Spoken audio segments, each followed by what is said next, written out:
that you and I are part of those who oppress society. How do you oppress society?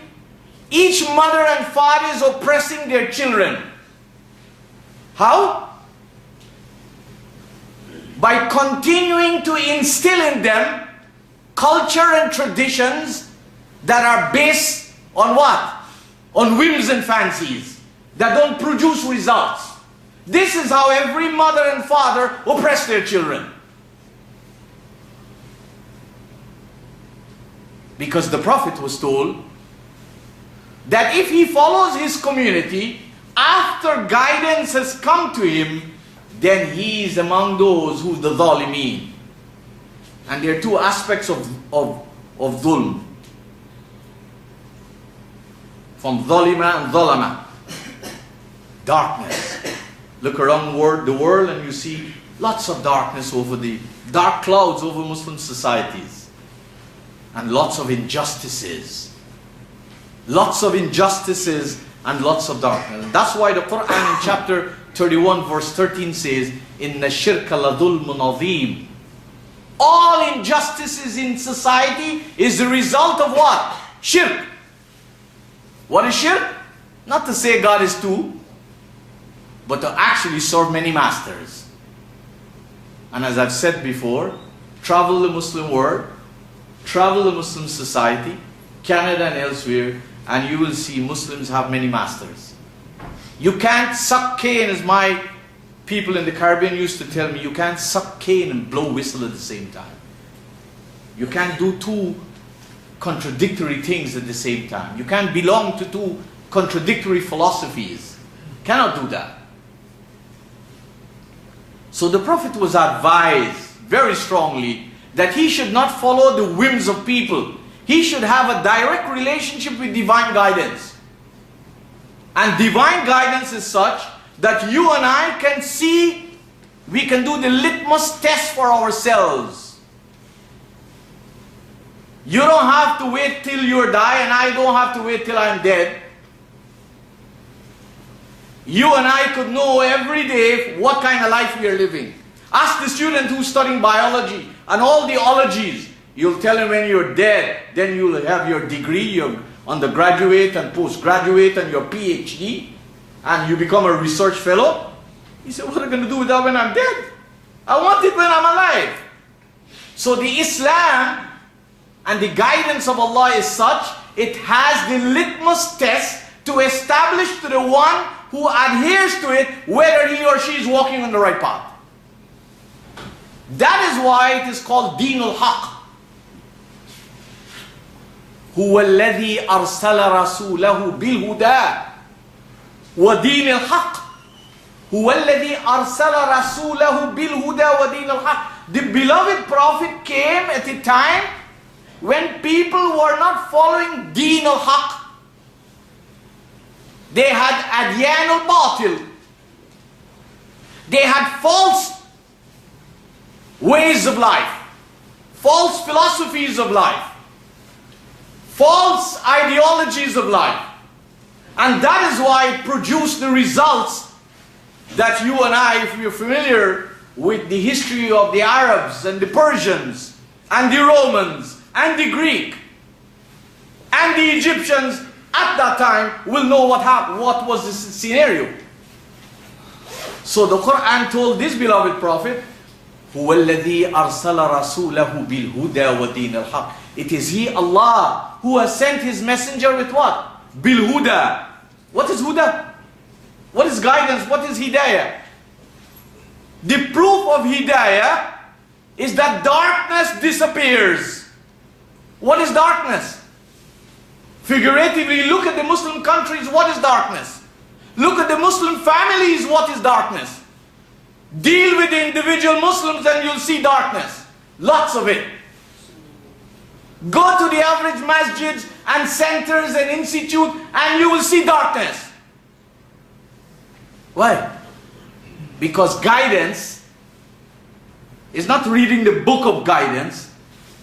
Guidance means distance from darkness, distance from injustice, distance from gloominess, distance from hopelessness, distance from listlessness, distance from oppression, distance from corruption. These are massive pillars in the average Muslim countries, what I just called, and many, many more. So Allah sent this messenger not with religion. He says, هُوَ الَّذِي أَرْسَلَ رَسُولَهُ بِالْهُدَى وَدِينِ الْحَقِّ. Deen al-Haq. It's the deen of reality. It's the lifestyle of reality. You cannot go to anybody and tell them about Islam. What Islam you can go to the world and tell them about? They'll say who? To be like who? Which Muslim? Which Muslim country? Which Muslim community? Who wants to be a Muslim? Like the ones who are gradually losing ground, the ground that they're standing on? The ones who when they leave their home, they don't know if they're going back? We need to understand the reality. Al-Haqqu, the translation can make you perceive things. And I'm giving you expansion, elasticity of the words. Haqq doesn't only mean the truth. Haqq doesn't only mean what is right. But haqq means reality. Haqiqa. Bil Arabiya, reality. And reality has everything to do what's real. And what is real is something that you and I in our lifetime can verify. We don't have to wait till we are dead. And that's the big, big problems with the impression that Muslims have. They believe akhirah means when you're dead. And it doesn't mean that. It means the end results. And that's why Allah subhanahu wa ta'ala says in the Qur'an in chapter 16, verse 60, لِلَّذِينَ لَا يُؤْمِنُونَ بِالْآخِرَةِ.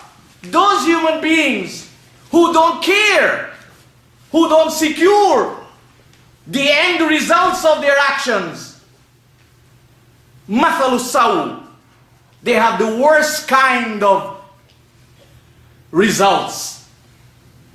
وَلِلَّهِ الْمَثَلُ الْأَعْلَى. But Allah is synonymous with everything that is positive and enhancing and exalted and uplifting.